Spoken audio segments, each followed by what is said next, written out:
Hello,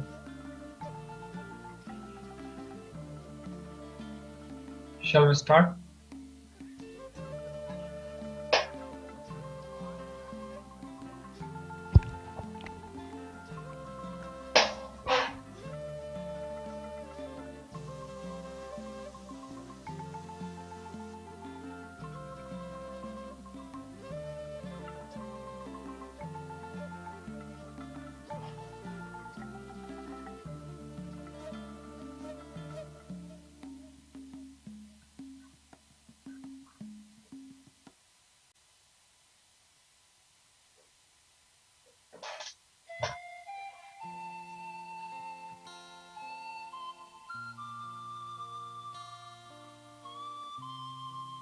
Start.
have many points to start.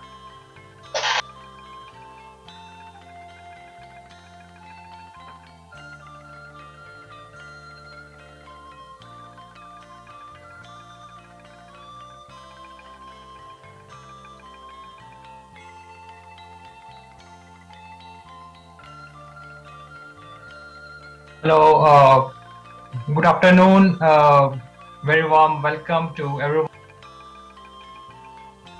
Not yet, not yet. Please wait and see the WhatsApp chat, please.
Ya, terima kasih yang sudah datang on site.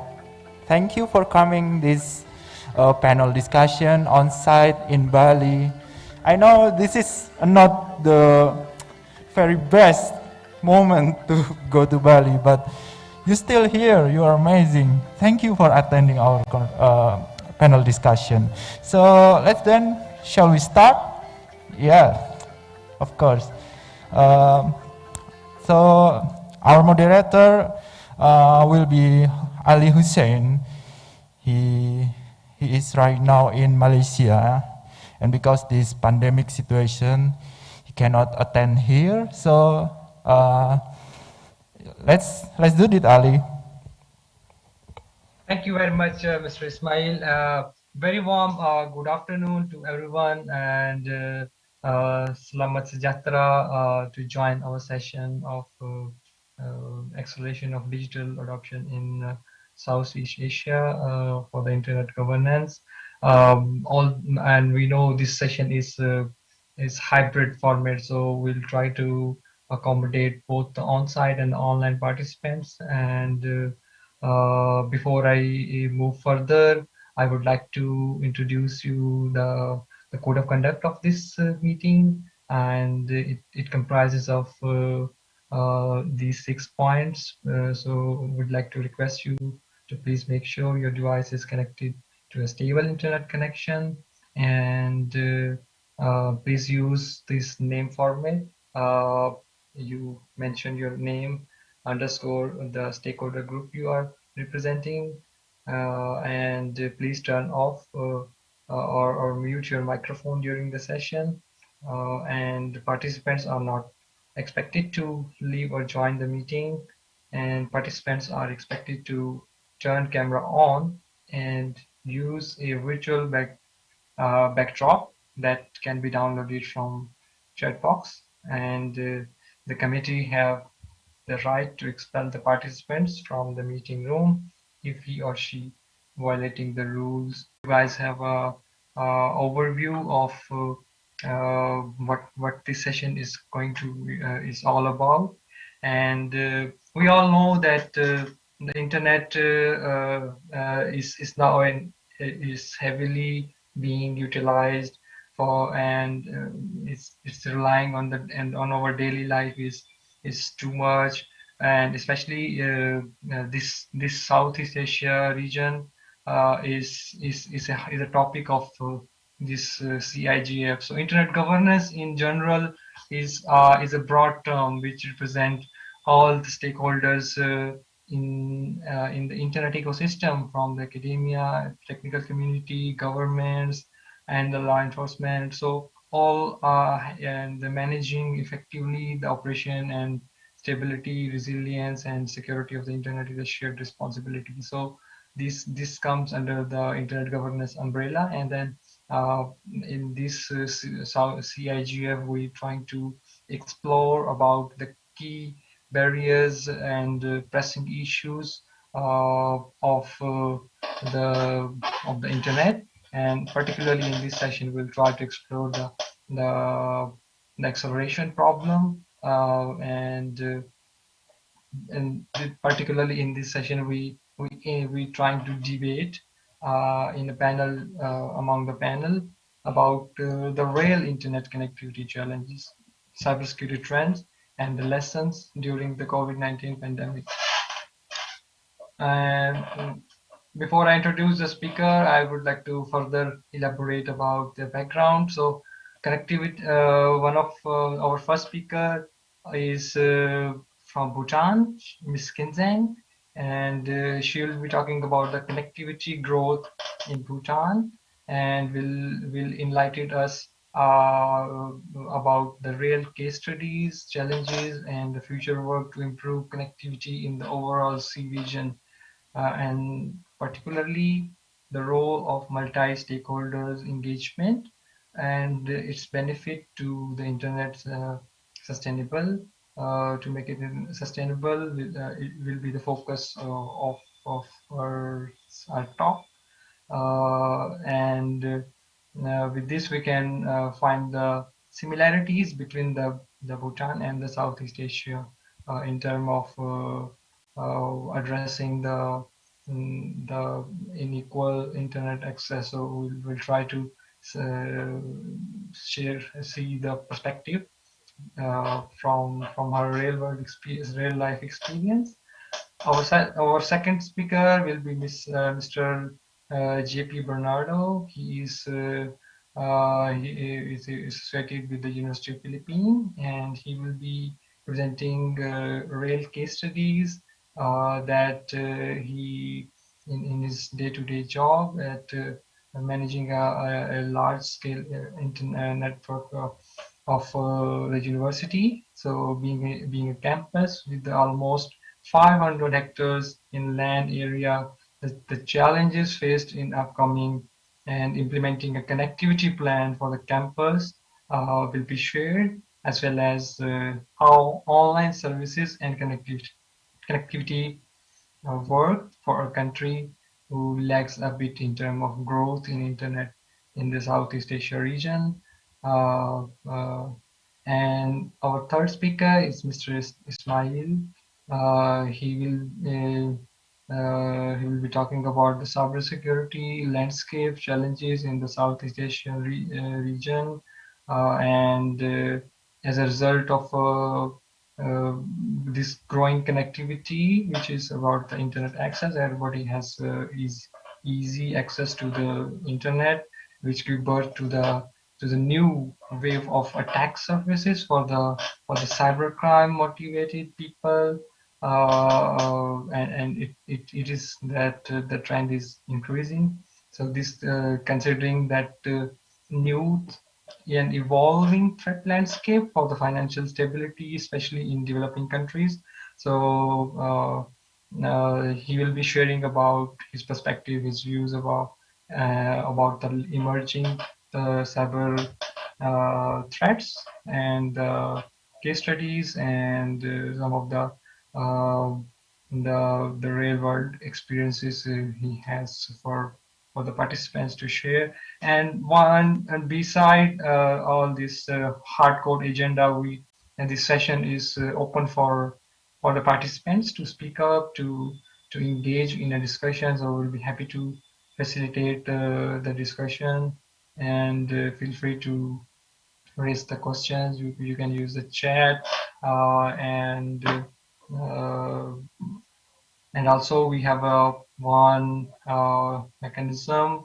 You can use the Mentimeter to you can go to menti.com, and then you can join join the questions anonymously, and that Mentimeter will be introduced in the speakers uh, respective sessions. Um, Now, I think I should invite the first speaker, Ms. Kinzang, to please start her presentation. And yeah, please, Ms. Kinzang.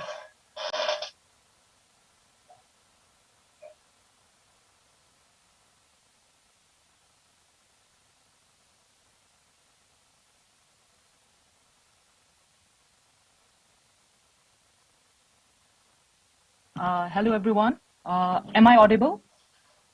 Yes.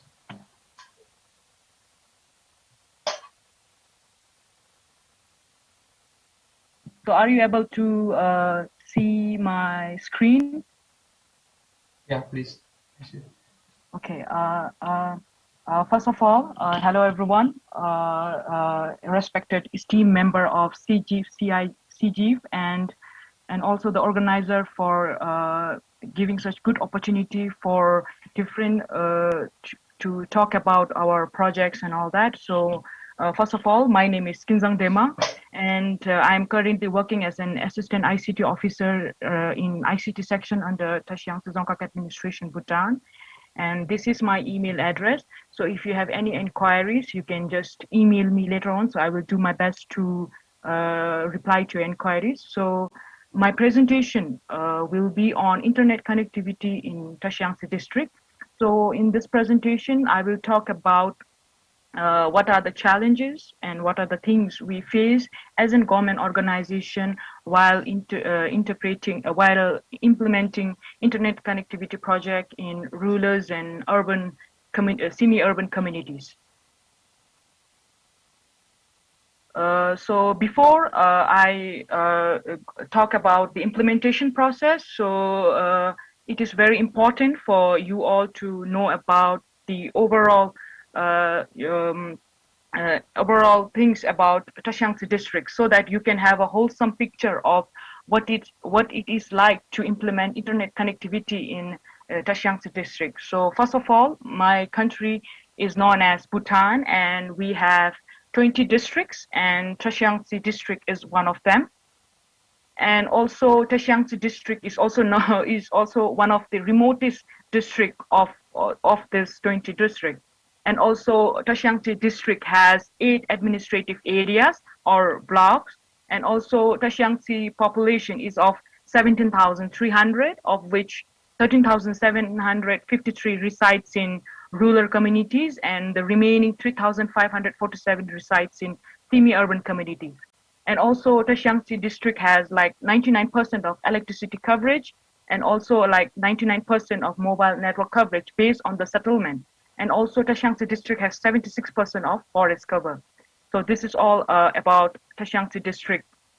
And also this 8 administrative block, and as a Tashiangsi district is looked by Tashiangsi Dzongkhag administration, which is also a government organization, and also this government and also we have many sectors and sections which renders various public services to these 8 administrative areas.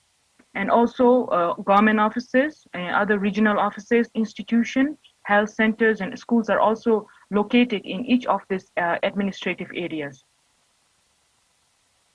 So let me get you through with the geographical run through. So as you can see here, this is known as Yangtze Town, and this is where I reside right now. Although it is a very small town, but it is also known as one of the model cultural and heritage town in Bhutan. And this is my office, which is Tashiangsi Dzongkhag administration, and many sectors and sections reside here to render public services. And as you can see through this landscape that it is full of vegetations, you can see the river also. So this is Yangtze Town, and this is one of the rural villages in one of the administrative areas. As you can see here, it's a cluster village. All the houses are stacked together, and also there's no road here, so it's also full of vegetation, green vegetation. And also this is one of the administrative areas. As you can see here, the houses, and also you can see the fields, and also this is the farm road. So this is the overall landscape of Tashiangsi district. So mostly Tashiangsi district consists of hills and forests, and also we have more rural communities and semi-urban communities compared to the metropolitan cities and all that. And also we have more farm roads compared to the paved roads. So these 3 factors really impacts the overall cost and execution of works for internet connectivity in Tashiangsi. So while planning for the rural network connectivity, you have to consider these 3 points very effectively. Although we have multiple stakeholders, but the prominent stakeholders that we usually Tashiangsi Dzongkhag administration deals for the internet connectivity or the mobile connectivity is firstly it is the Department of Information Technology and Telecom, which is also known as DITT, which is under Ministry of Information and Communication. So they are usually the funding support and technical advisor for ICT related activities in Tashiangsi Dzongkhag administration. And also the other one is Bhutan Power Corporation. So we usually deal with them when it comes to infrastructure resource pooling, and also when it comes to operation and maintenance related to network connectivity. And also the other one is internet service provider. As you can see here, we have 2 internet service provider. One is known as Tashicel, and one is called as Bhutan Telecom. So these two ISPs are the major internet service provider for Bhutan. And also the other one is Tashiangsi Dzongkhag administration. So these four collaboratively works when it comes to implementation of rural communities network connectivity in Tashiangsi district. So now let's talk about the Tashiangsi connectivity progress. So as of now, if I talk about the wholesome picture of Tashiangsi district, so Tashiangsi district have like a total 100 stations, and from the 100 stations, the 100 stations usually consist of RNR centers, community centers, schools, and regional government offices and other health centers. So out of this 100 station, we have connected 41 of station with GovNet wide area network, which is also called as GovNet because they're primarily funded by government. So these 41 stations are also connected with national fiber network. So they are called as national fiber network because they are usually, although it is privately initiated, but it is funded by government. So that's why we the project right now, currently the network we say is GovNet. And also the 49, so you might be thinking why not all 100 station, why 41? So firstly, the reason is due to a lack of budget, and also in order to render good quality services, internet services to this rural areas. So we felt that going phase wise will be more prominent and will be more efficient. So that's why we have connected this 41 station first. So why the 49 stations? So these 49 stations are the main offices. So they are the main offices where most of the people visit to avail public services. So that's why they are the core ones. So if we connect this, so people visit all the offices from here to render public services. So as you can see in the screen, from the 41 stations, so 8 are RNRs, 8 are community centers, and also 7 are health centers, and 23 are government and regional offices. So usually RNR centers are the offices which renders agricultural and livestock related public services, and community services are those offices which is local banking services and also other government to community services. So, and also by the financial year of like 2021 to 2022 of Bhutan, there will be like 100% coverage of network connectivity in Tashiangsi district. So we will be connecting 59 stations, remaining 59 stations also by the financial year of 2021 to 2022.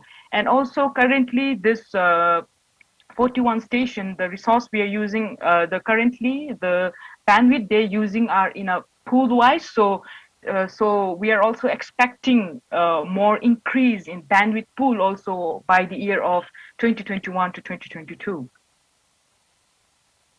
So this is the network map of one of the network connectivity map in one of the administrative areas. So as you can see here, the ISPs provide the internet services to one of the substations, and through substation it is routed through administrative office, and through administrative office it is connected to different other primary office. So as you can see here, RNR, community centers, health centers, and forest office. So this is the current network topology of one of the administrative areas in Tashiangsi district. And currently we have given them 24 core fiber. So obviously the internet service they will be very fast, and also it is more hence they will be able to render very good public services given the speeds and the infrastructure. So, but the limitation with this current topology is that, as you can see here, in case one of the network devices or any other devices get damaged, since here administrative office plays as a main hub for the other core offices. So in case one of the network devices or other gets destroyed, then all of the remaining primary offices also get disconnected with internet connectivity. So this is the current frequent issue we are facing right now in Tashiangsi district with this topology. So hence, after foreseeing this and based on this observation, by the financial year of 2021 to 2022, we will be upgrading our network we will be upgrading our network using different technology, which is also known as CWDM fiber technology. So in full form, it is known as coarse wavelength dimension division multiplexing. So this is with the funding support from DITT, the Department of Information Technology and Telecom. So the advanced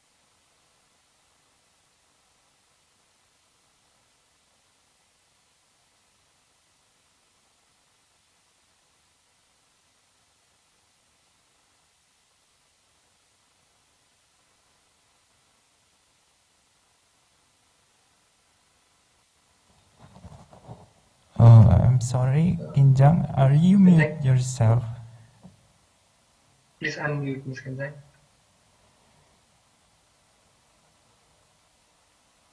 Okay. Yeah. Okay. So sorry that it get muted. Sorry for. So where were we? So was it like muted? Hello. It's okay now. Please continue. Okay, so as you can see here in the slide, so the current limitation we have with the topology is that in case one of the administrative office network devices or this gets like disconnected, like gets destroyed or get damaged, then all the primary offices also get disconnected. So hence affecting their day-to-day daily offices services. So keeping this in mind, with the adaptation of CWDM technology, what we are going to do is we are going to place CWDM devices first in the substation and the other one in administrative offices.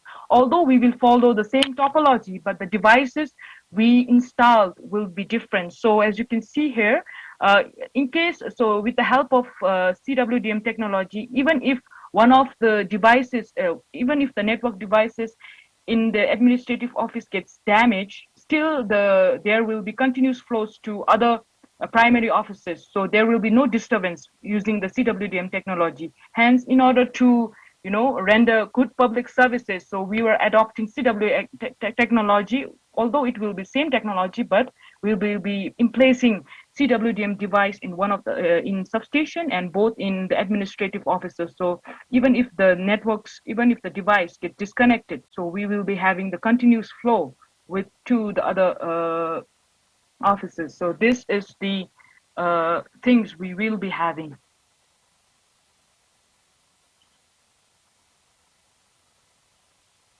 Okay, so the advantage through this technology, the advantage will be like we will have more internet speed, and also we will have more channels for different services, and also there will be reduced in false interruptions, as I've shown in the previous slide, that through this CWDM technology, even if one of the offices get disconnected, still there will be continuous flows of internet connectivity to other primary offices. And also with the limitation given the current topology we are using right now for the administrative areas, the issue we face is we are not able to monitor regularly due to lack of dark fibers or lack of infrastructure given with the current fiber technology we are using. So through this CWDM technology, since they have like more channels for different services also, so we will be using the dark fibers provided by them for monitoring also. So hence it reduced the false interruption also.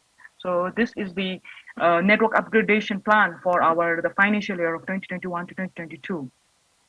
Okay, so now the challenges we face. So the challenges we face during the initial connectivity of internet will be first, since given the geographical landscape we have. So first one will be geographical and environmental hurdles.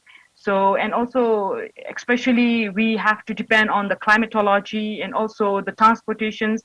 So these are the issue when it comes to geographical and environmental hurdles. And also we have multiple stakeholders involved in it. So when there's multiple stakeholders, we have to follow their policies also, their standard also. So these are the pertaining issues that we face while implementing when you are in an initial phase of implementing. And also Currently, for Tashiangsi district, we don't have any dedicated infrastructure for fiber cables, and also so when there's no dedicated infrastructure for fiber cables, we are not able to fully implement the technology of fibers and also the other related infrastructures when it comes to fiber. So these are the challenges we face during the initial phase also. So, and also currently in Tashiangsi district, given the geographical areas, we lease electric poles. So I have shown you one of the stakeholders that is called as Bhutan Power Corporation. So basically they are the infrastructure and operation and maintenance. They render infrastructure and operation and maintenance services to us. So basically we have to lease their electric poles. And given the since we have to follow since we have to lease the electric poles, so we have to follow their standard also. So these are the challenges we face during the implementation.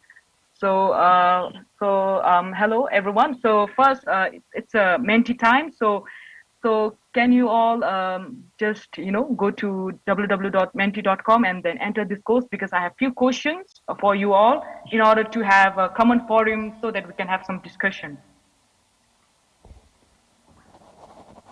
Yeah, you can okay, scan the barcode that have already missing. This one.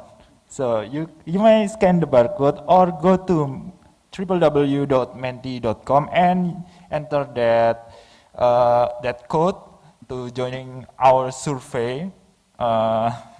This is quite funny survey actually, to do survey with a lot of participants.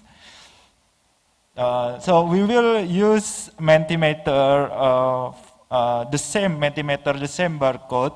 So maybe if you want the best experience for you, you shouldn't close that Mentimeter tab. So our operator can operate the next slide and the next question deliver automatically to your Mentimeter. So please, Kinjang. Okay. JP.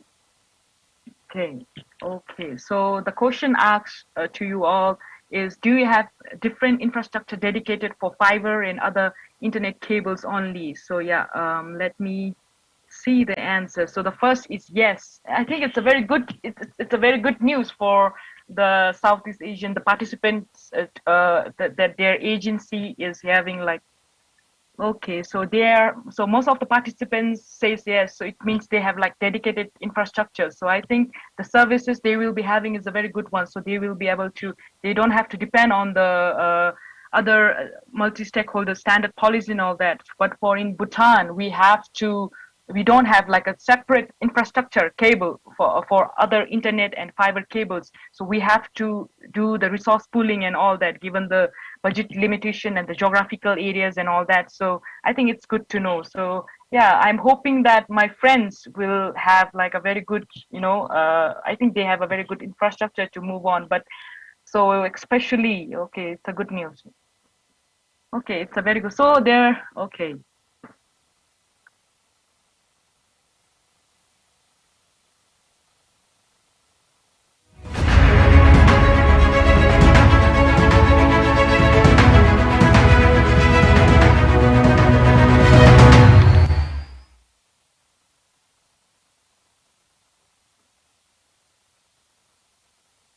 Okay, now so I've already explained about the challenges we face during the initial phase of implementation of rural and semi-urban communities during internet connectivity for semi-urban communities and the rural communities. Now,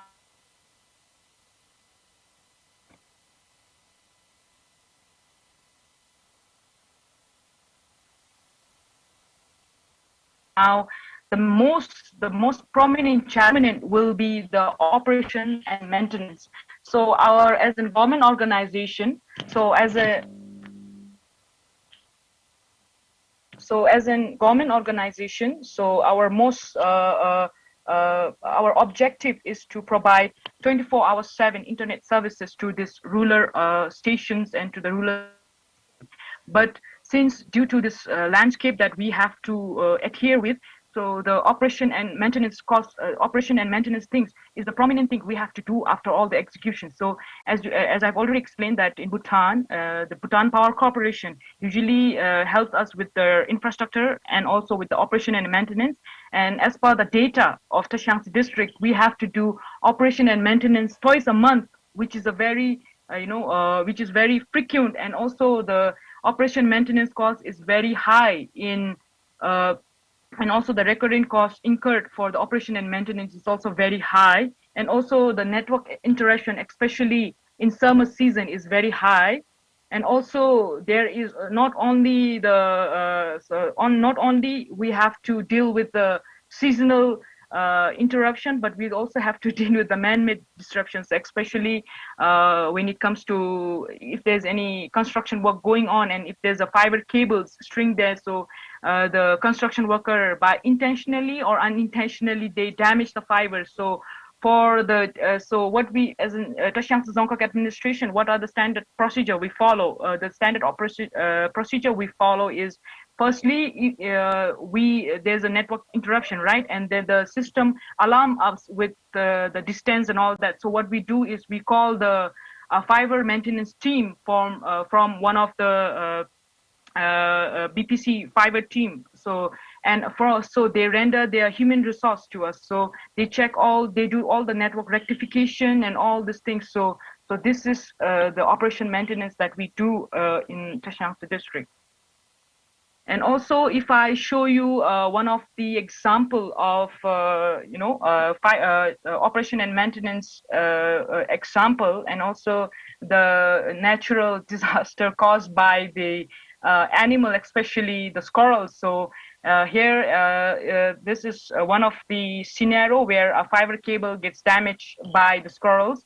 So as you can see here, this little guy, he is like on top of the fiber cables. I think he's smelling something. So usually squirrels really they usually like the fiber gel inside of fiber cables. So they tend to eat this fiber cables. So as you can see here in the other picture, the fiber it's eaten by the squirrels. So due to this, there's a network interruption also. So this is the issue faced by us. So due to this, we have to have a frequent fiber operation and maintenance activities also. So this is one case for the damage caused by the natural climate, by the natural scenario. Yes. And also this is one of the joint enclosure box, which is with the fiber cables. So usually ants reside inside this joint enclosure box, and as you can see in the picture, it's getting eaten by the ants, and so hence causing fiber damage. And also, so this is the frequent issue we face in Tashiangsi district. And so basically, given the landscape we have and given the things, so the turnaround time for, especially in rural community areas, for rectification is very high. So sometimes it takes a day, sometimes it takes more than a week, and sometimes it takes even a month to the rectification. So given this kind of limitation, so through the upgradation of network topology, so we hope that the fault interruptions will decrease by then. So again, I have questions for you all.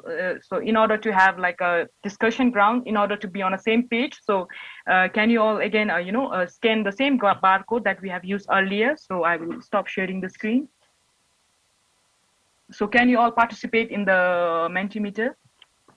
So you can all go to again the www.menti.com. Okay.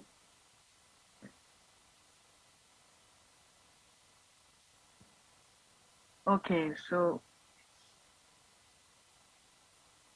can you all participate?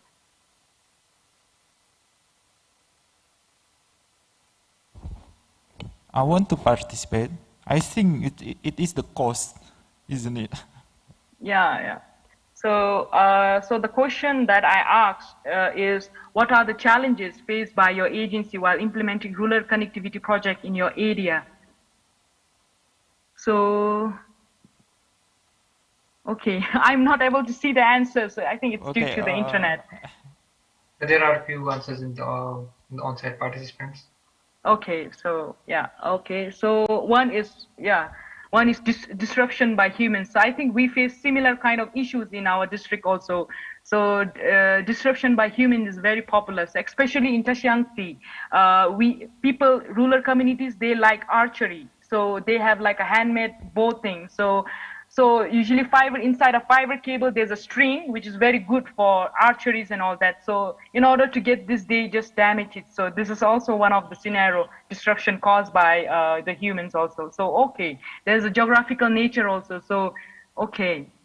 Oh, okay. So I think we have like a similar kind of issues that we face. Oh, someone have a typhoon and earthquake also. Yeah, this is. Although our country, Bhutan, is one of the, it's considered as a red zone for earthquake, but as such, we have not incurred when it comes to earthquake intensity. But yeah, we are also measuring up with all the things when it comes to how to have internet connectivity in line with these disasters, to have resilient for this kind of disasters also. There's a landscape also. So as you can I think you have similar kind of landscape like us, as I shown in the earlier. So usually when it comes to the most hilly areas and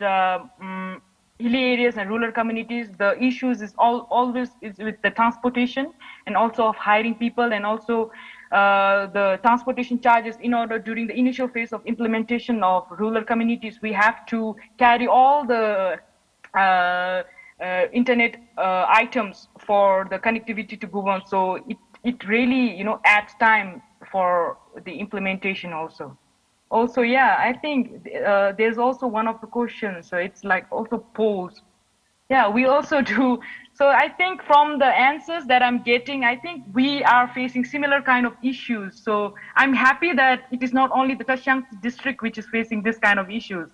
Oh, there's a delay also. Oh, you face with the profitability also. I think one of the participants is from the private sectors also. I think it's, and also there's a rodent damage like mouse also. Oh, about the mouse, we don't face issues, but when it comes to squirrels and ants, it's a prominent in Tashiangsi district. Okay. So this is with the Mentimeter. So it's a very nice answer that I got right now. So I'm happy that we are facing similar kind of issues. So it is not only the Tashiangsi district one. So kindly pardon me okay. Okay, so now this will be my last topic for today's presentation. So firstly, what do you know about tourism? So tourism is all about people, right? So what we do.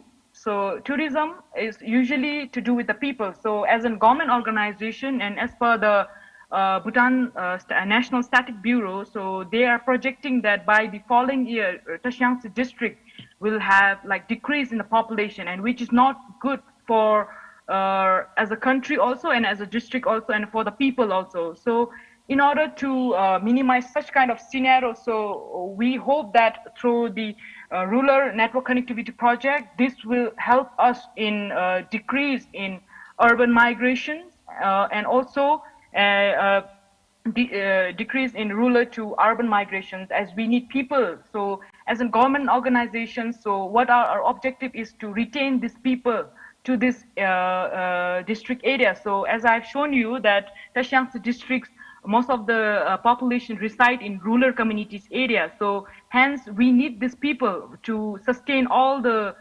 activities when it comes to local economy, and also with a lot of activities. So by through this network internet connectivity, what we are aiming is we are aiming to decrease in rural to urban migration. And also, since most of the people are from rural communities, what we are doing is their livelihood really depends on agriculture and livestock activities. So although there are other organizations which depends on that, and through the upgradations of internet connectivity project, so we are aiming to make their services more feasible, and more, accessible to the people. So especially through our observation, what we observe is that in rural communities, although they have like livestock and huge livestock and agricultural activities, they are not able to do bank. They don't have a proper banking system. So through the community services, through the internet connectivity in community services, they are able to access the local banking system also. So hence, it's retaining them like for where they're staying also. So and also.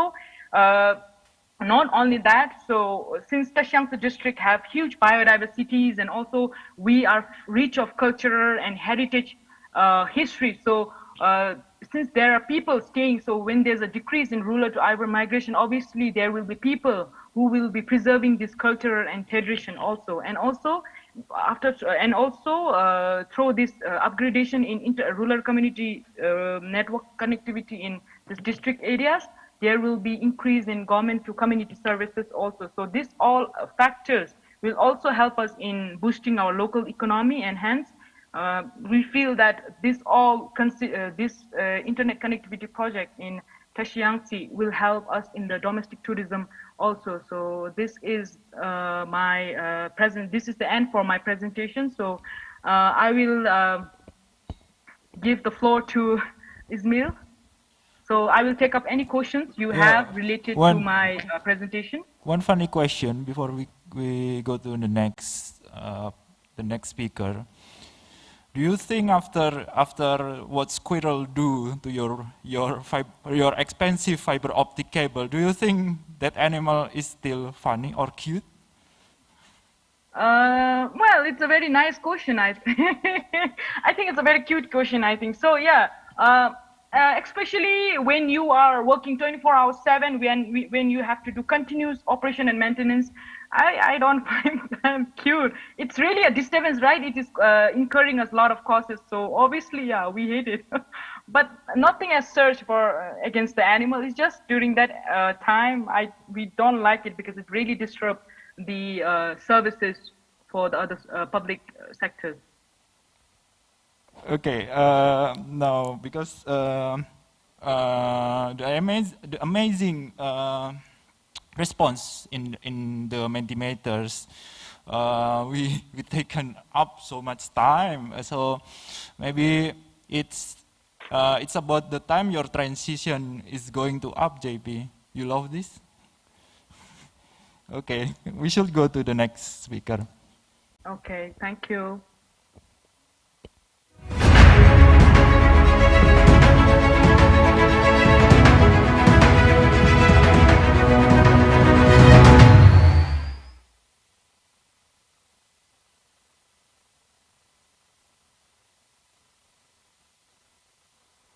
So good evening, everyone. Good evening to all the audience on site and offline and online, rather, and to all my colleagues here in the panel discussion. So I will be presenting about campus connectivity. In the title of my presentation is How the University of the Philippines in Diliman Did It.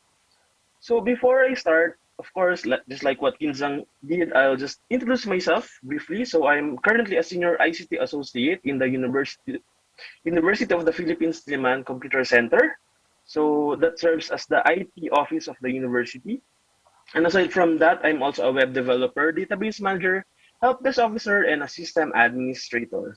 So if you have questions later on, you can reach me through my email. It's jpbernardo@up.edu.ph, or my Twitter, Instagram. As you can see on the screen, it's IMJPBernardo. So before we proceed to my actual presentation, I just want to have an overview on who the audience are. So it's Menti time again. So if your browser is still open, you can just go to your device. And the first question is, are you currently from the academy?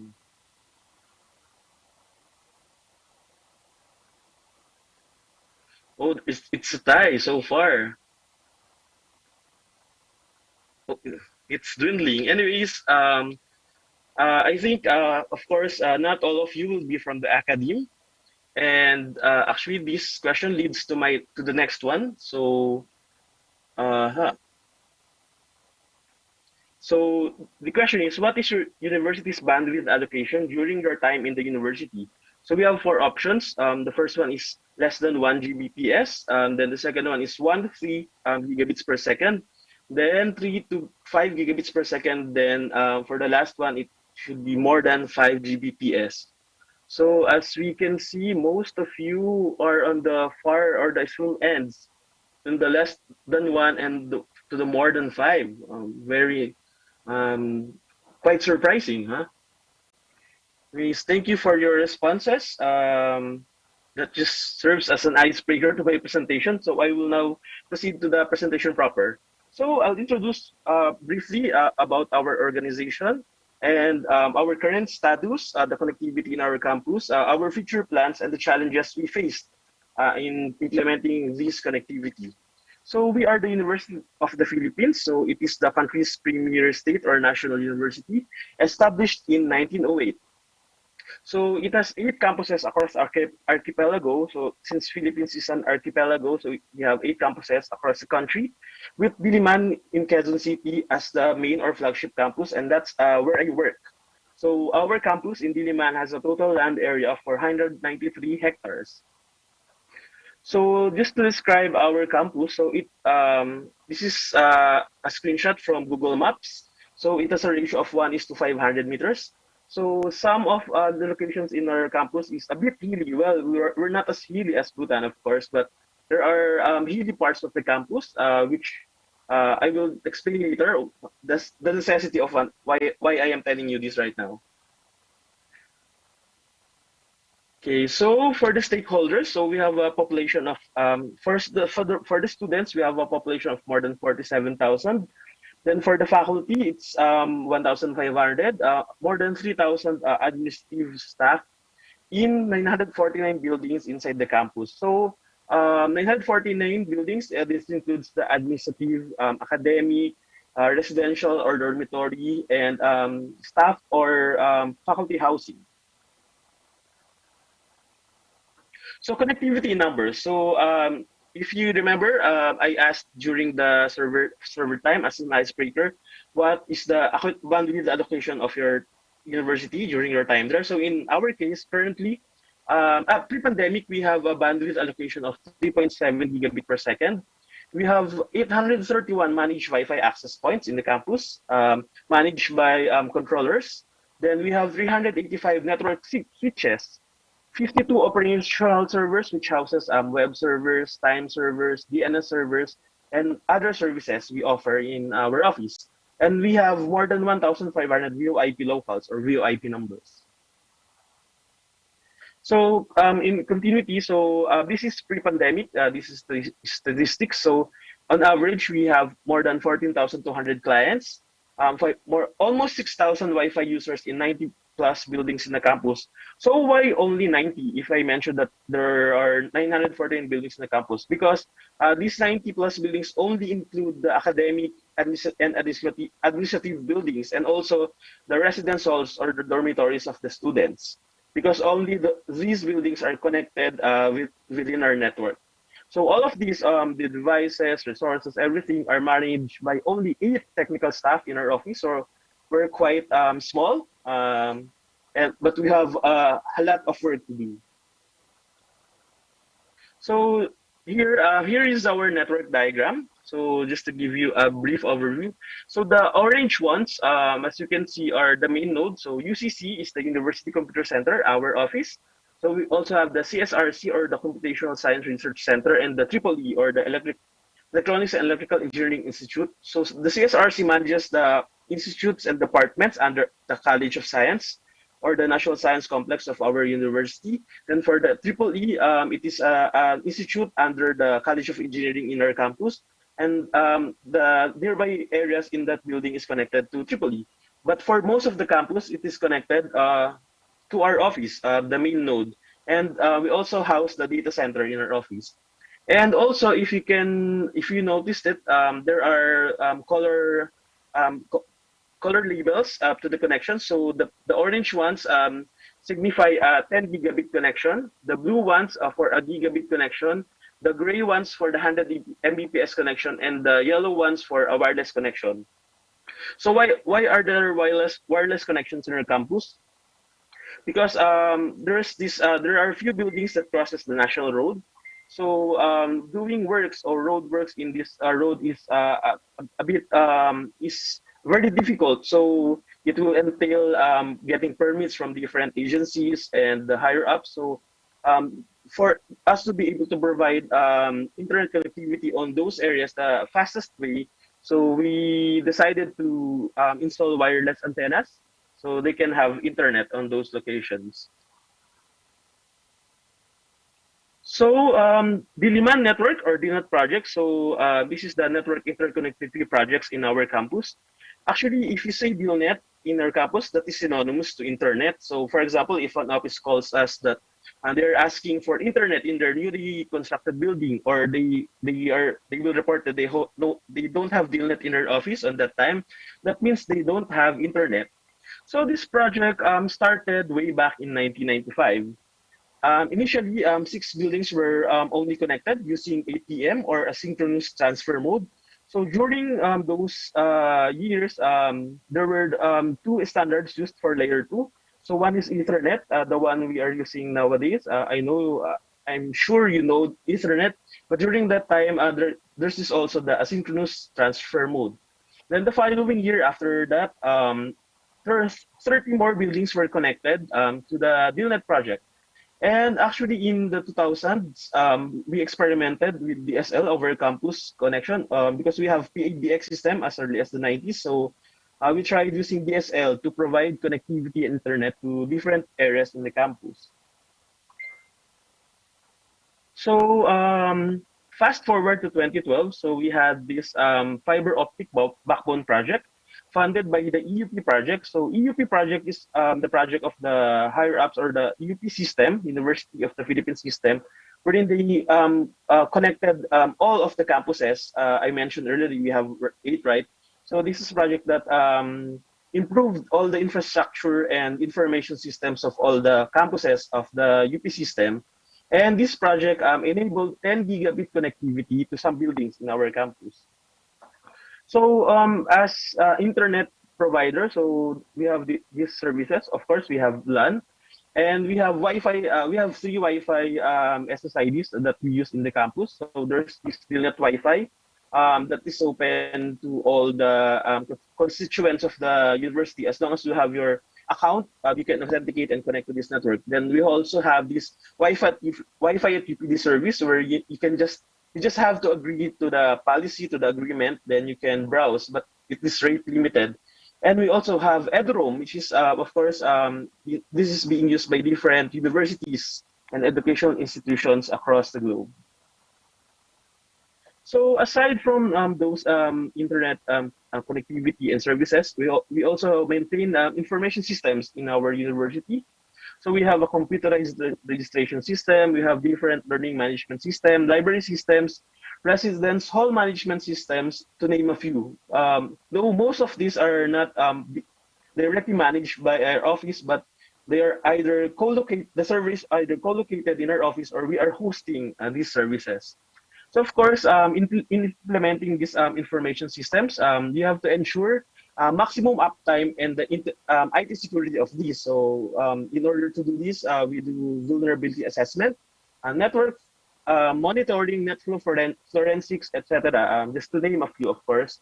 Then for the future plans of our campus, so currently we're doing this project, the campus Wi-Fi project for this year. So we are adding more than 700 Wi-Fi access points across the campus.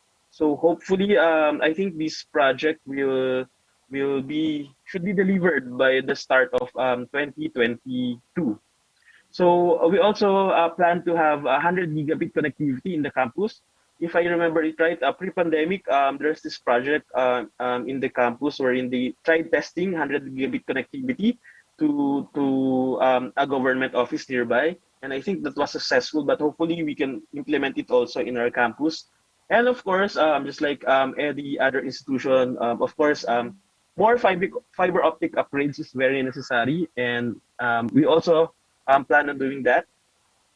And actually, we have funding for that, and hopefully soon the project will commence. So for the challenges, I mentioned funding. So of course, just like any other organization or institution, funding is very important and crucial. So in our case, to be able to initiate a project, we have to come up with a proposal, estimate of the amount and all the inclusions of the project. Then we will submit it to the higher ups for funding. Once approved, they will give us the funding and we can proceed with the project. But there are times, just like what I mentioned in the UP project, the higher ups or the UP system gave us the funding of the project, and we just had to oversee the project. Then another challenge we face in our country, it's not actually a problem, but it's a challenge because there are many processes that involves in doing this, in dealing with this. So it's the government procurement process. So we usually, if a project is more than a million pesos in in contract, so that would be around uh, $20,000, I think, US dollars. So if a project is more than that, it should go public bidding. So you know how bidding works. So the lowest bidder will win the project, but of course it will still be subject to post qualification evaluation. So aside from that, we also have geographic problems in our campus. So I mentioned this earlier. Some buildings in our campus are quite far from each other, so we're not the usual campus in our country. Usually, a university has its buildings nearby, but in our case, for example, I have a class 1 p.m. then 3 p.m. Sometimes I need to ride public transportation just to get to the next building because it's quite far from each other. So also, I mentioned this that some parts of our campus is a bit hilly, so it's also a consideration or a challenge when we implement projects.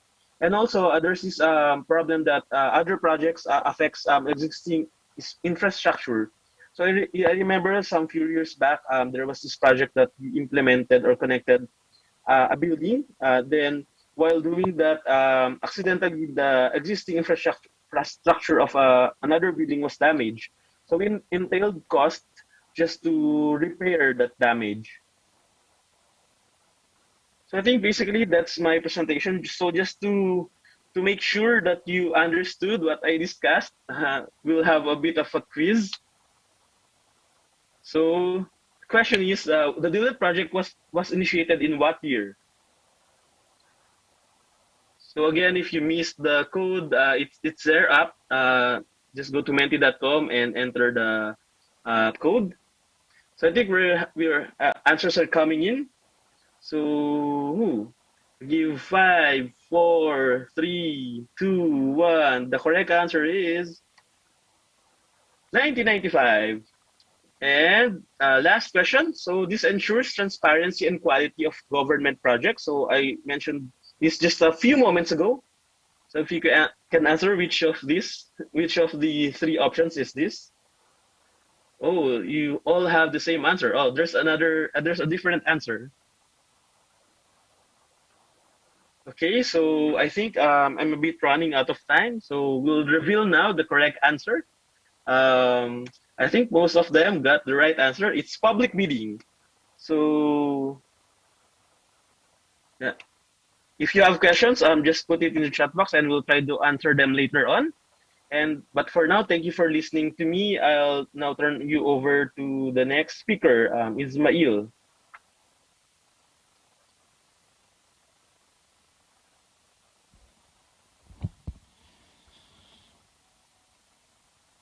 Okay, please. Anyone maybe have a question for this amazing network administrator from University of Philippines? Yeah, University of Philippines is one of the biggest the university in Philippines. And what do you think about the security? Can you tell us more about the cybersecurity in University of Philippines? Well, actually, in our campus, we have a network security and server optimization consultant. So he's the one handling the security aspect of our campus. So we are in the process of procuring a web application firewall. and vulnerability VMDR, or vulnerability management and detection, and I forgot the R term. So of course, we need to keep improving on the security aspect of our network, of our system, since nowadays, with the digital information age, everything is online, is digital. So we have to do our best and always be alert when it comes to IT security. Are your vulnerability assessment do by the automate system or by person? Well, a person does it for us, but I think he's using an automated one. So he doesn't do it manually, but he demonstrated us how to do it manually. Actually, I was part of that demonstration. But when he does the vulnerability assessment, he no longer does the manual way, of course, just to conserve time, of course, and to have the results earlier. So he uses some automated applications. Okay, I think that's all. My question to JP. This was amazing one because campus is also vulnerable to cyber security threat, and we have to start to notice about it. We have to start aware about the danger out there in the cyber security landscape. So maybe Kinjang or Ali have question for JP. Yeah, there's a question to JP from the chat. Does the campus restrict user access? For example, using content filtration for pornography, gambling, and other illegal acts using the campus internet? Well, of course, we have this acceptable use policy. So it is an agreement wherein everything that it is a document where how to use our IT resources. So aside from that, of course, we have firewall in our campus. We restrict access to child pornography and illegal websites, of course. So yes, we do restrict user access for this, but for most of the applications, we don't do it. Another question is about the students who doesn't have laptops or smartphone for access to internet. How does the campus is trying to facilitate and manage it? Okay, that was a nice question. Actually, I'm in not the best position to answer this, but as far as I know, since we are a government institution, still it is very difficult to secure funding and procure such devices. But the administration has efforts to aid the students when it comes to the devices, especially now that we have the remote learning during this pandemic. So the administration made a donation drive, and most of the alumni of the university donated laptops, tablets, devices. Some are even new, just to provide the students the devices they need to attend their classes and make their requirements. Oh, yeah, thank you for answering the questions. I think we can move back to our third speaker. Okay, thank you. Thank you.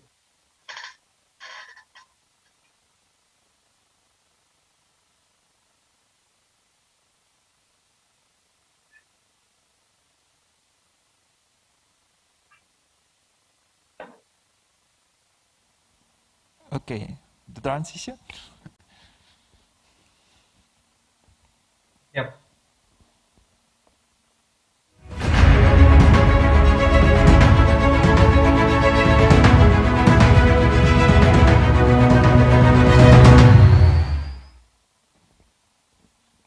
Yeah, let me stand up for this. Okay, big thank you for you all, my colleagues. It was amazing weeks earlier to create this exact event. to be given to all the audience here and the YouTube audience. Even we are just meet once in one conference, but we keep in contact each other. It's kind of funny because they are my conference friend in Thailand, APNIC to be precise. This is APNIC conference, and I met them there, and today we present a big event together. So this is very, very amazing. So let's move to the next topic. Now we are talking about cybersecurity. Before we deep dive into the cybersecurity, let me introduce myself. My name is Ismail Abdurrahman Hakim. Yeah, I came from Indonesia. Terima kasih sudah datang di acara kami. I'm an ethical hacker and instructor at Cisco Networking Academy Indonesia, or Netakat Indonesia. I was an instructor in Digital Talent Scholarship in cybersecurity topic. I was in 2019 and 2020. Now I have another project. So I don't join this year. I have a project called Cyberkarta. It is an Instagram account that talking about security awareness. You can always welcome to check that. Ini adalah saya menyampaikan dalam bahasa Indonesia di sini. I use Indonesian in this particular account. We update it. Weekly update in Cyberkarta. Now, I hope that this will help you all to understand about the cybersecurity landscape. That actually it is in gray area right now. You maybe I or you don't know much about it. I still don't know much about it. But let's deep dive into this presentation. In this presentation, we talk about the connectivity. We talk a lot about connectivity. But what we don't understand, there is a hidden risk in the connectivity. The risk is a cyber attack, or maybe something else. We will talk about it later. But in that particular graphic, it is not based on research or somewhat. I want to just explain about this connectivity risk and awareness, and the risk started to fall after user aware about the cybersecurity risk. So after the graph, the green graph, starting to rise up, the risk starting to going down because the user know about the risk inside the connectivity. So to be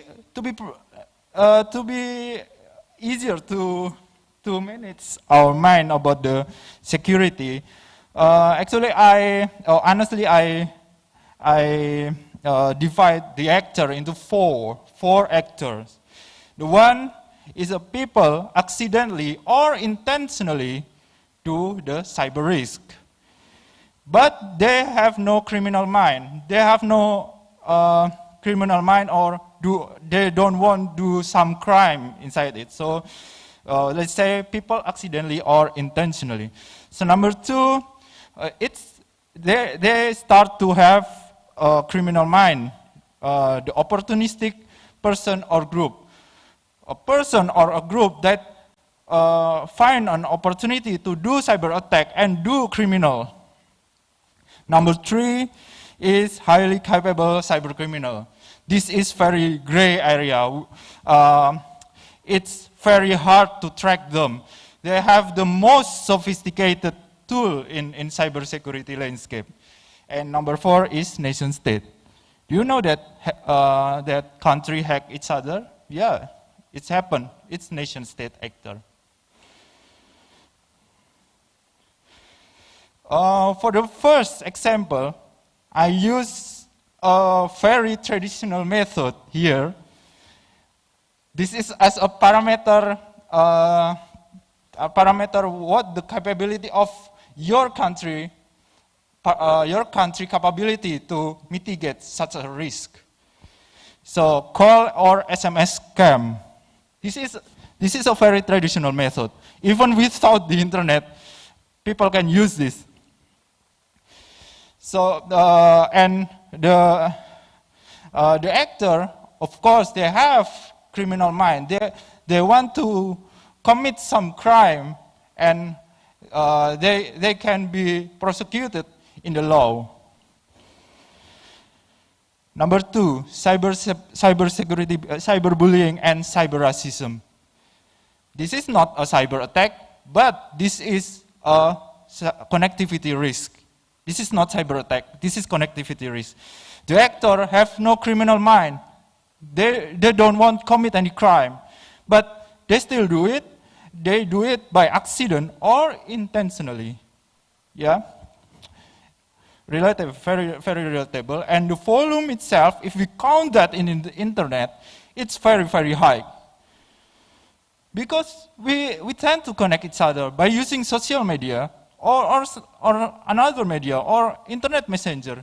It makes us easier to commit this kind of connectivity risk. And because the threat of the internet is anonymous, we can be someone else in the internet, right? We can register a new Instagram account, and I will just give my name David. I'm a David now in internet, yeah. So because the anonymity, they will be easier and more easier to do this, to commit this kind of cyber or this connectivity risk, the cyberbullying and the cyber racism. The next is hoax. Yeah, this almost similar with cyber security risk, with the cyberbullying and the cyber racism. The volume is high because the connectivity itself, because users don't aware, they tend to share what they hear. So what they hear is they think that, oh, that's information is true, but it doesn't. We need a validation. We need information validation for this. So for the mitigation, almost its country in Southeast Asia have a fact check. This is an example. This is a fact check from the USA. The AstraZeneca vaccine will not make your body Bluetooth connectable. Are you relieved or no with this fact check? But actually, I'm pretty sad because of it, because this fact check. I think Bluetooth, if I can connect to Bluetooth, I can connect to Bluetooth speaker. I can effortlessly speak right now.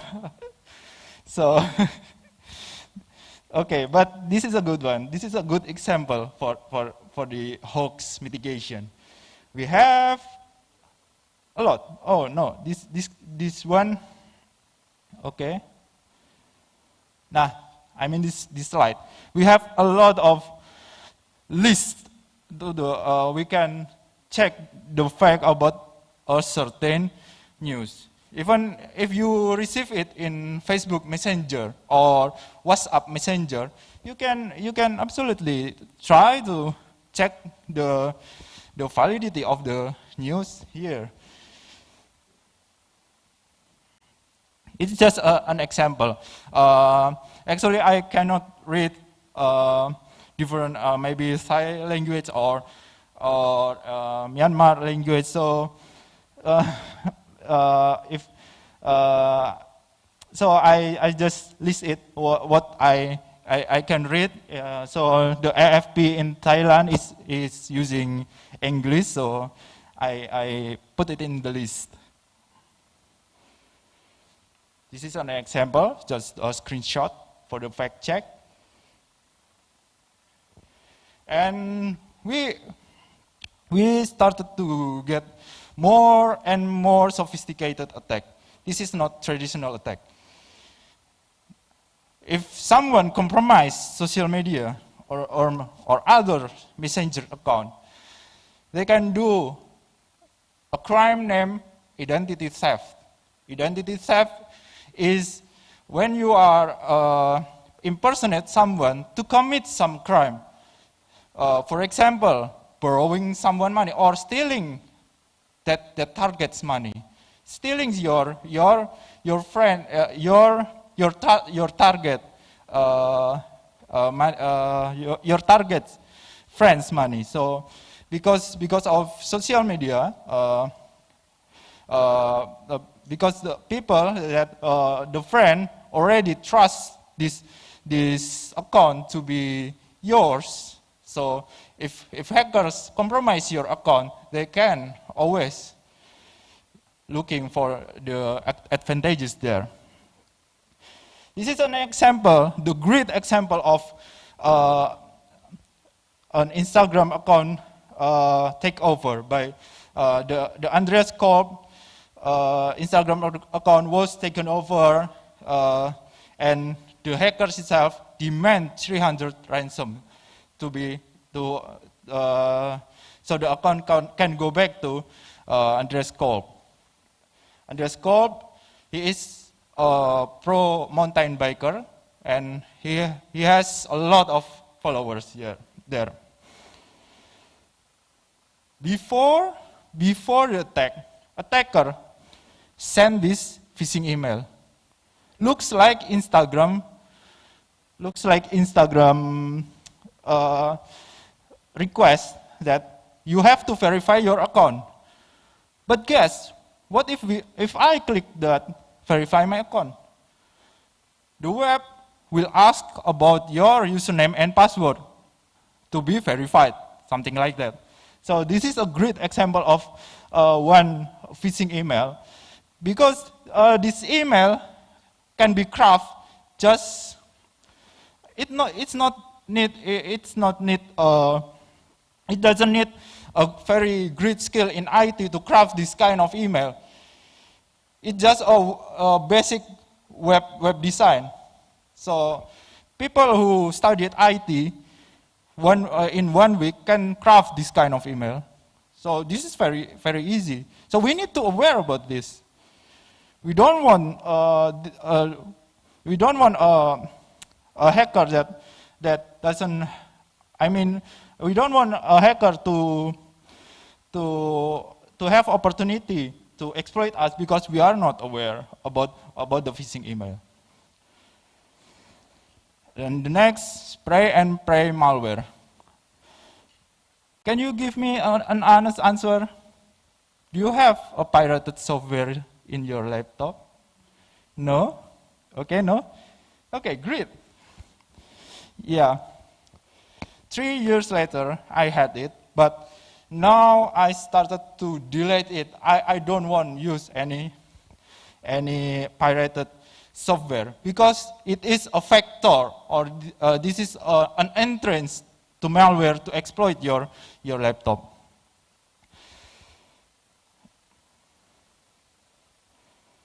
So this started to be more and more sophisticated attack. The actor is between the opportunistic group and person and the highly capable cyber criminal. But it's this kind of attack not the most sophisticated attack in the world. Before we jump into the most sophisticated attack in the world, there is a funny malware that prevents you to visit a piracy website. So you install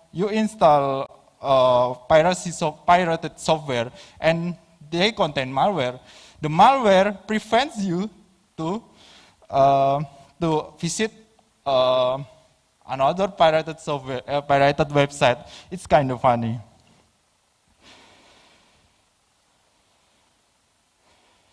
Okay, right now, and this is the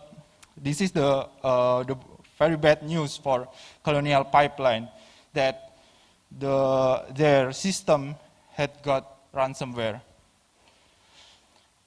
Colonial Pipeline is something like a gas transporter, something like that, and they transport 2.5 million barrel per day. What if a ransomware? What if their system suddenly stop working? It's a big impact in US. The gas start to rise, the price start to rise, and this is a nation incident. If we talk about the Colonial Pipeline, and this kind of attack usually have been done by APT or Advanced Persistent Threat. This kind of attack has a very sophisticated hacker, very sophisticated people behind it, very sophisticated tools, and they work together to target. We want to target this kind of company. The reason why the ransomware can reach the Colonial Pipeline is because the admin is using a password that have already known in internet. The username and password have already widespread in the dark markets. So this kind of thing, we need to have a different password in each account, especially for the administrator, of course, because they manage such a thing. They manage a big thing. And the hacker can exploit the VPN because of that, because the use of the same password everywhere, and the password itself is already in the dark market. And this is the most demanded ransomware in 2021. $70 million demanded to decrypt the system after a ransomware attack. Okay, the attackers claim 1 million system hit, but up until now, at least I don't know what the exact numbers of the system that gotten hit by this. This can be spread by some kind of supply chain attack in IT.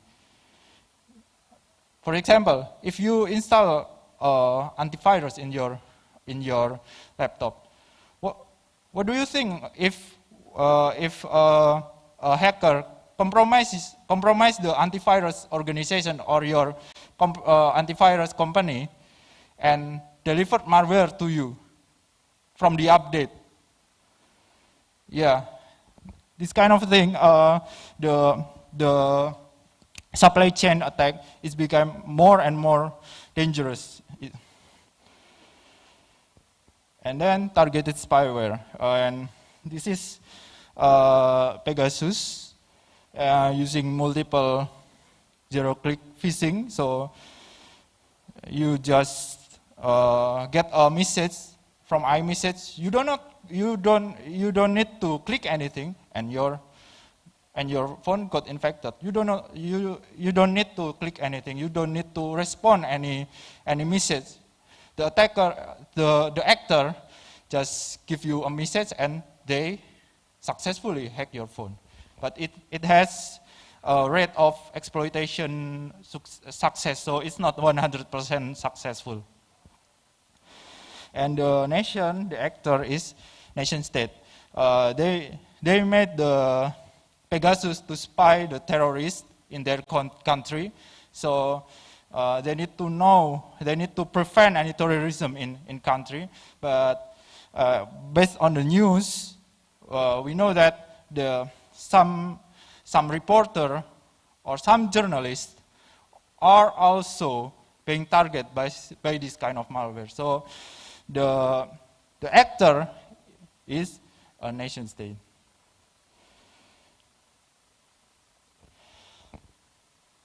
Now the question is how to mitigate such kind of big risk in the cyber world. The answer is simple: collaboration. Collaboration is for each party. the law enforcement doesn't have any service. I mean, for the user, for the big user in a country, but there is a service provider that serve many people in a country. They cannot do a law enforcement. They need to collaborate each other. So not only the service provider, we need also, I mean, the law enforcement or between companies should be have a kind of collaboration to prevent this kind of attack. This is a gray area. And the cybersecurity threat is rising and different. Each month, each year, it's different how they attack us. So we need to know the latest information by collaborating each other. Okay, thank you for your attention in my panel discussion. So if you have any question, you can always ask to me. Maybe from the onset. Yeah, please. Ada mic.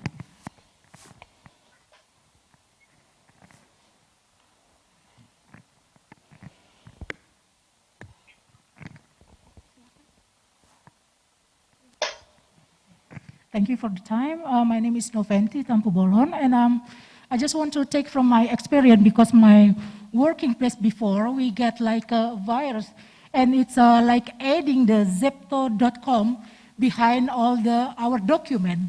And after we got the Zepto, we cannot open anything. So do you think it's a kind of sample of people that attack us through email? Because we working ourselves basic on the internet communication through email, and sometimes the email itself, we think it's like our new customer, so we open it without, sometimes we're not realizing that it's like what do you call it, a scam or something else. So regarding about what I talked before, we have like a person who maintains our internet or our email, but he cannot solve this problem. So most of our document, it's with the Zepto.com, we cannot open it. So do you think it's like a spam or not a spam? It's like what do you call it? Ransomware, maybe? Yes, that's what I really mean. Yeah, so maybe you can advise. Thank you. Okay, before I judge it is a ransomware or not, try to show the hidden folder inside it. Show the hidden folder. In your folder, show all the hidden folder, including the system folder. Please do that before we judge it's a ransomware, because a virus can just hide your folder and replacing it with an empty zip folder or an empty folder. If there is no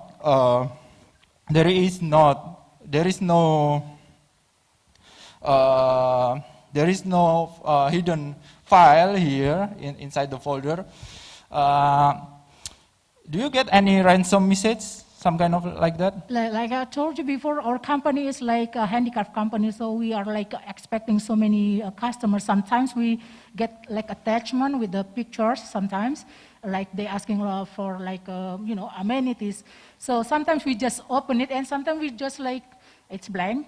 But we already opened it, sorry. Yeah. If you get any ransom message, for example, if you want your data back, you have to pay this amount of money. That's a clear ransomware attack. Okay. But if there is not, maybe it may be something else besides the ransomware. Yeah.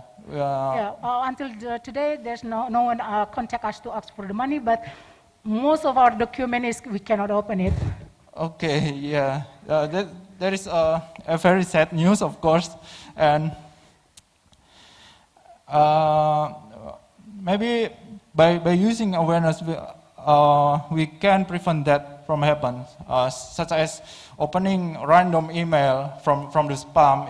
It's not a good thing to do, because the PDF, the Microsoft Word, Microsoft Office file can contain virus, and it can be a method to exploit your computer, your company computer. And the virus, I mean the malware, it's now kind of hard to find your entrance to your company besides an email. So email is the most used transportation for malware to reach out your computer. So it is very wise to not to open all the attachment. It's especially if you are working as an admin, or you have email address that you post in internet. That's a target. Thank you. Yeah, you're welcome. Yeah, please.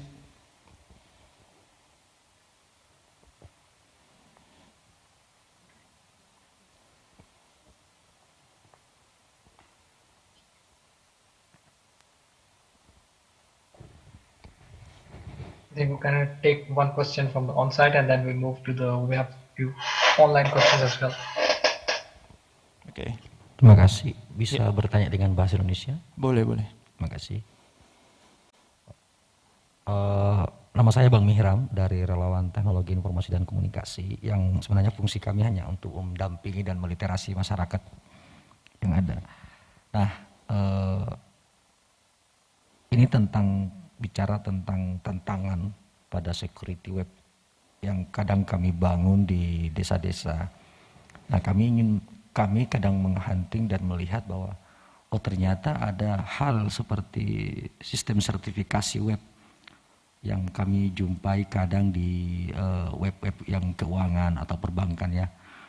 Saya lupa apa namanya. Nah, mungkin di dalam forum ini Pak bisa memberikan pencerahan kepada kami, itu apa, kekuatan keamanannya seperti apa, kemudian budgetnya kira-kira seperti apa.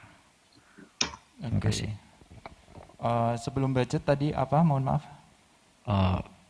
Artinya dengan sertifikat di web itu, di web base-nya itu, sertifikat security-nya itu. Sertifikat untuk enkripsi? Ya, enkripsinya itu keamanannya sampai seperti apa benar-benar bisa menjamin. Lalu kemudian kami ini kan berbicara tentang bahasa pemrograman security, kami kurang terlalu paham dengan itu, tapi saya lihat itu kayaknya lebih mudah, lebih seakan-akan copy paste lah ceritanya. Oke. Ya, lalu kemudian kira-kira pembiayaannya ada mahal enggak seperti itu, atau mungkin ada jenjang-jenjang di dalamnya. Terima kasih. Okay, for all the audience, please let me answer this question in Indonesia. I'm sorry for that. Jadi untuk web security ya, web security itu bisa dimulai dari dasar banget, Pak. Jadi dengan menerapkan security header itu udah menambah security dari webnya. Itu sangat murah ya. Asal tahu aja kalau di situ sebenarnya bisa menambah. Jadi yang pertama yang perlu bagaimana implementasi security header di sana. Apakah sudah ada di sana anti CSRF kalau main-main dengan hacker ya, main-main dengan hacking things gitu. Apakah di sana ada anti CSRF?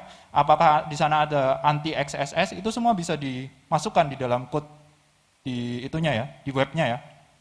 Terus lalu ada yang murah lagi, yaitu mengencode beberapa karakter yang bisa jadi vektor untuk SQL injection misalkan, atau kalau menggunakan template ada template injection gitu, bisa di itu. Jadi garis petik 1, petik 2, tanda ini open HTML tag, closing HTML tag should be blocked. Your aplikasi web Bapak tidak boleh sampai membaca karakter-karakter tersebut. Itu murah sekali kan Pak. Tinggal bagaimana cara mengencode itu supaya tidak terbaca, tidak terimplementasi di ini. Biasanya jadi untuk hacker-hacker biasanya masuknya itu awal dicek itunya. Jadi kayak ini aku bisa masukin karakter apa nih yang bisa membuat masuk ke sana. Jadi itu awalnya itu hanya semudah itu.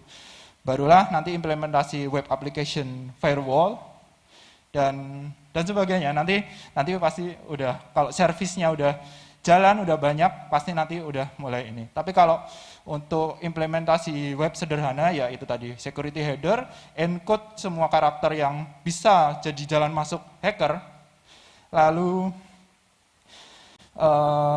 nanti implementasi web application firewall. Itu aja kalau dari saya yang simple dulu ya Pak. Ya, sama-sama. Thank you.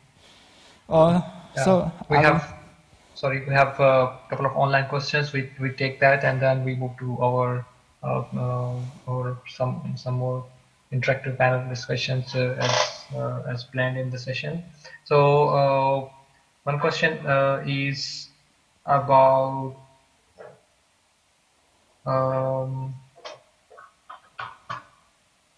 this is same question. I have a laptop or smartphone. So what does that does make a difference in that security?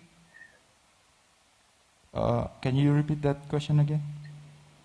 Does a laptop or smartphone make a difference? I think is the question from one of the participants. Difference from? Sorry. Devices might have a different interface as well as the hardware. So next question is about the universities and does the government guarantee the security of personal data? Okay, I'm sorry, Ali. I got some lag because I hear question in Indonesian. No, I in English. Please, I will read the question.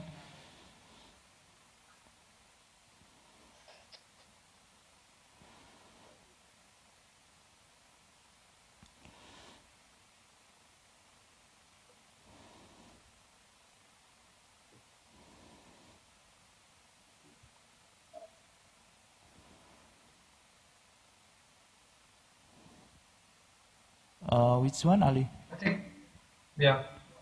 I think, yeah. Okay.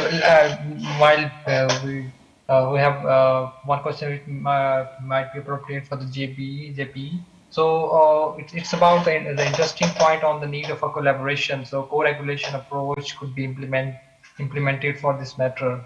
Are there any best practices of collaboration for other countries that found relevant to be piloted? So would you like to share something about that? This question for me. I'm sorry, I have lag right now. Honestly, very sorry about that. After hearing in Indonesia, I got. No, actually, it's a. Who asked that question? Yeah, I think Mr. Ismail we're moving to the a question for the JP. So what is the role of a multi-stakeholder participation in a quantifiable format? What are the key things the audience would like to know? Maybe they should follow for effective collaboration. For collaboration. Ismail, I think the Yeah, question JP, is I think from JP. Pinkan Audrin from the chat box. If you can check it, it's from Pinkan. I see. Okay, thank you. Yes, that one. Interesting point on the need of collaboration. Co-regulation approach could be implemented for this matter. Are there any best practice of collaboration from other countries that Pak Ismail found relevant to be piloted? Okay. The collaboration doesn't need to to be a complex one. Just I just want to give you an example here. For example, if actually your internet providers, maybe in here Telkomsel or Singapore is Singtel, your mobile internet providers knows exactly where you are, because your smartphone is connecting to the BTS in concurrent way. So they can pinpoint you in the exact location. So if a police or maybe a law enforcement looking for someone, maybe they can just ask to the mobile service provider, where is this person in this particular time?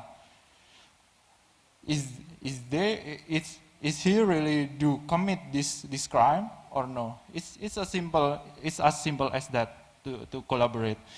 But if we talk about the more and more complex collaboration, we are usually using like cyber threat intelligence, some cybersecurity research about the threat that happen in internet, and they collect it and arrange it in one big document, and they share it each other.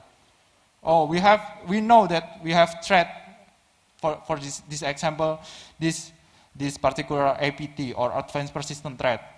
Or from the another organization, they have different cyber threat intelligence and the source. They can mix each other, just as simple as that. So this kind of collaboration is limitless actually, and you should know where is the collaboration. Do you want to improve the security for the user? My answer is that. Yeah, I think we have few couple of other questions which also we will, and this session is about collecting the inputs, and then all the questions and comments raised will reflect in the final outcome of the session as a summary, and you might be able to discover the answers in the outcome of this session. So we're trying to do our best effort to accommodate the session, all the questions here.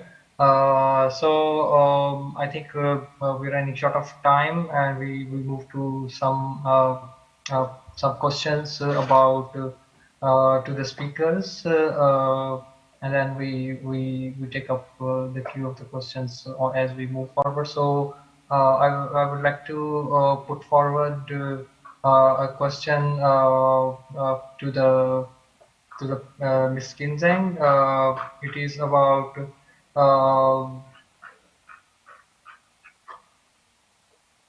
who initiate the fiber optic upgrade in your district, and is it a project initiated by the DITT, then you became one of the beneficiaries, or it is initiated by your district and then you are support and funding from the IIT or the higher ups? Thank you, Ali, for the question. Actually, it's both ways. Firstly, we prioritize based on the needs. So if there's rural communities which have more settlements, and if there's a need for any connectivity, so we firstly put up the request, and if there's a funding from our Songkhla administration, from Taksiangsi district, if we have a funding, then we just we fund our own, but we need a technical approval from DITT. So, and in case, this is one scenario, but in case for the other one, so if there's a proposal from, there's a need for connectivity in our district, but we have no fundings or technical expertise, then we put the proposal to DITT. So this is another zero. And the other one is as per their methodologies and as per the change of technology. So if the higher ups find the need to upgrade our current technologies. So they put up the proposal all and that. So a directive. So it's both ways. Hope that answers. Yeah, but how does that that multi-stakeholder policy problem? What are the problems you face in in that process?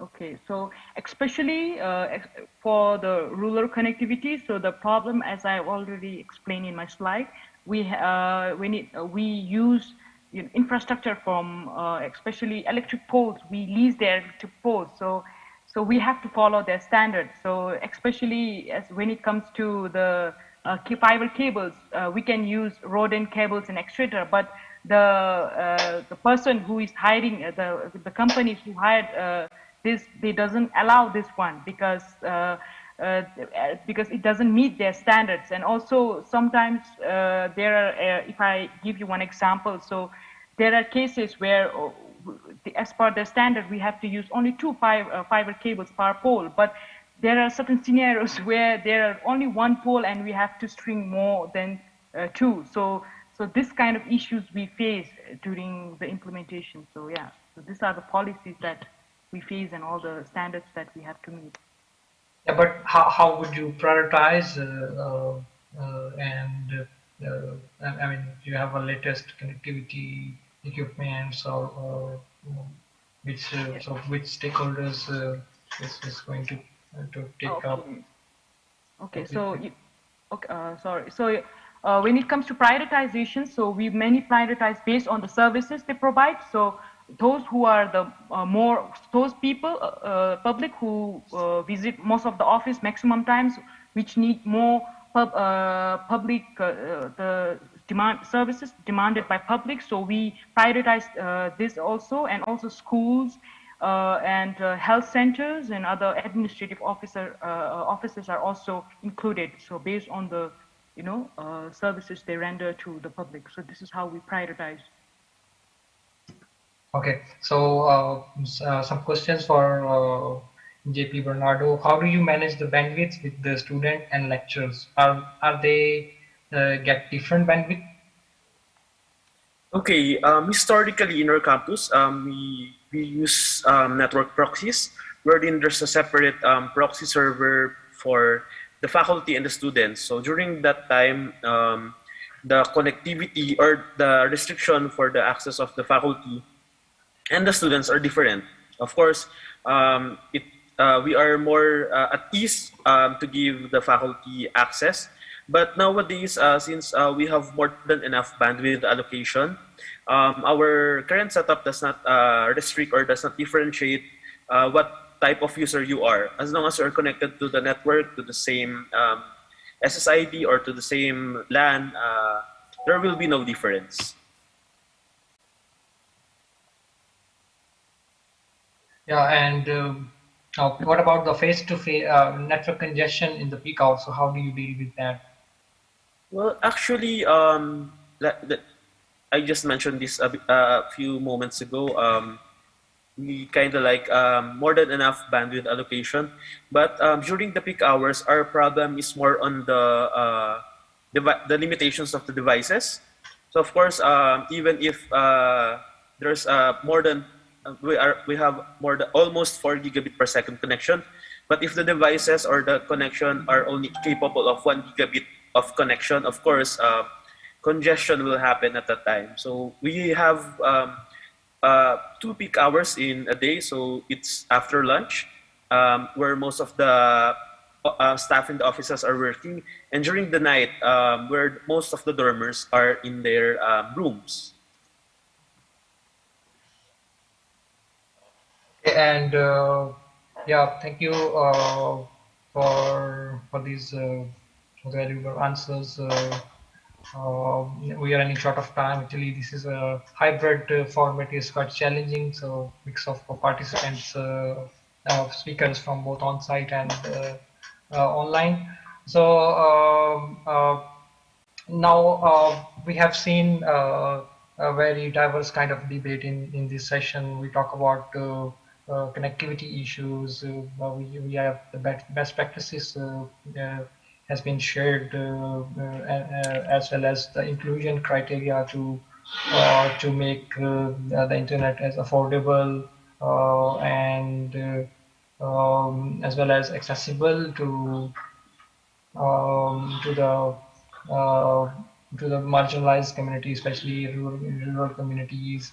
And we have seen the cybersecurity issues, whereas we need a simple and easy, digestible solutions for education awareness about the cybersecurity emerging landscape, as well as easy process for managing the technical bottlenecks of protocols, the devices, the upgradation, and effective dissemination of the information, and making sure that the people feel are comfortable and are easy to raise their questions and concerns if something is not straightforward or is not digestible format. So with these summary, I think I would like to before I like to close the session, I would request all of participants to please on their video. So we're gonna have a group photo, and then I will ask the speakers to give their final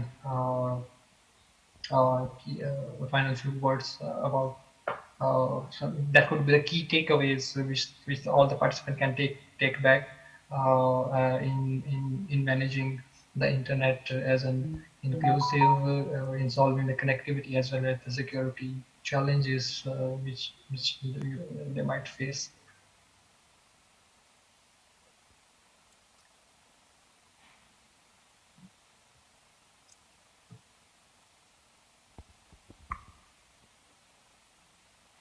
So I think I should start with Jinzeng. So what would be the final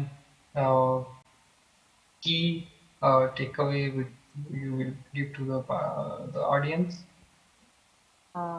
First of all, I would like to thank NetKid Indonesia for providing us this wonderful opportunity or platform to share our experiences. It is a very diverse platform for us to share our experience also. So I think it's a wonderful journey for me to work with you all also. And also I would like to thank the audience for patiently listening to our presentation. So thank you. Thank you.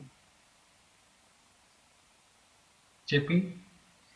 Well, yes, it's the same for me. I want to thank everyone, the online and the on-site or offline audiences. And just like what we did in this panel discussion, we shared different views and insights from different disciplines and organizations. So I hope you learned something from the things we share. Of course, even if you're from the academe, from the government, from the private sector, of course, we all have future plans. We all face challenges. But what is important is we do our best to come up and finish our projects, our improvements for the betterment of all our stakeholders.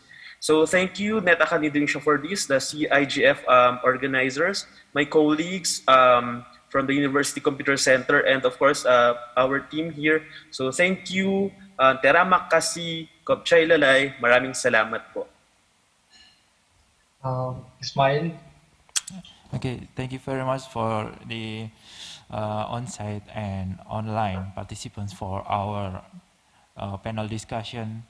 It is amazing for us to having you here, and thank you very much for the organizer that give us opportunity to share what we found before we present here.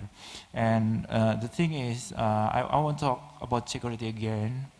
The user awareness is important, but there is a more important thing than user awareness itself, which is the service providers awareness, the law enforcement awareness, the governance awareness about this kind of cybersecurity risk. So we need to collaborate more. We need to we need to work hard together to mitigate that risk.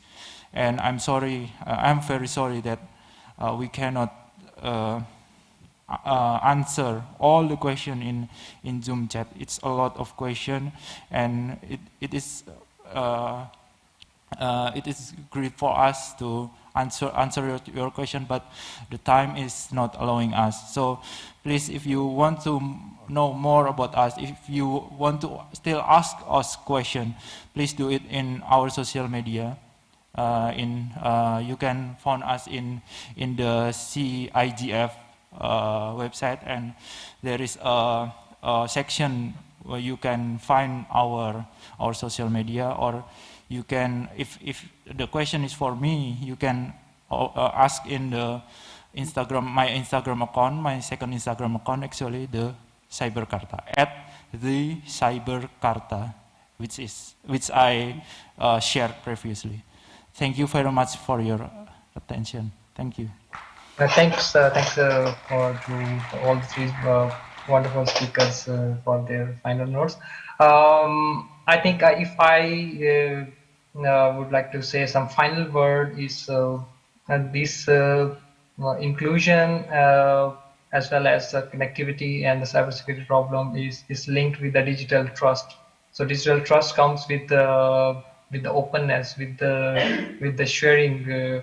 So rather than making an internet as a privilege, it should be taken as a community effort to solve these problems. So the community-driven effort could be effective in reducing the mitigation and of the risk. So so the community effort with the sharing and openness is a key to mitigate these challenges.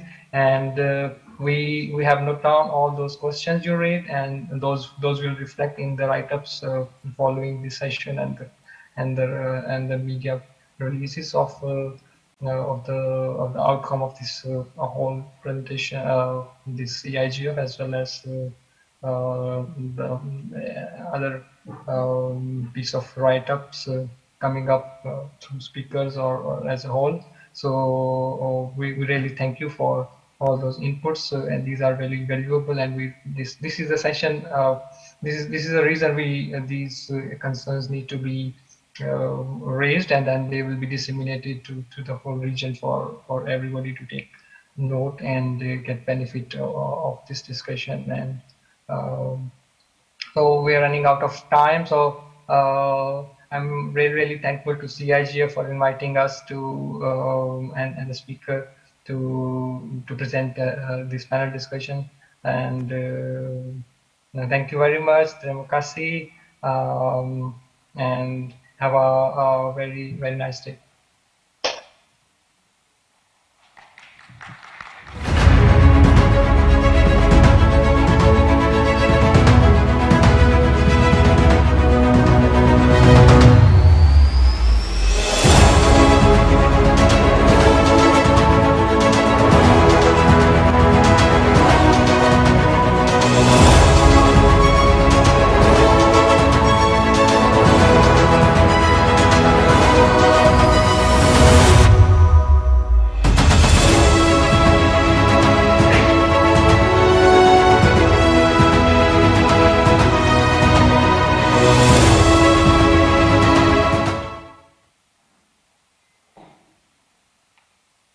Rec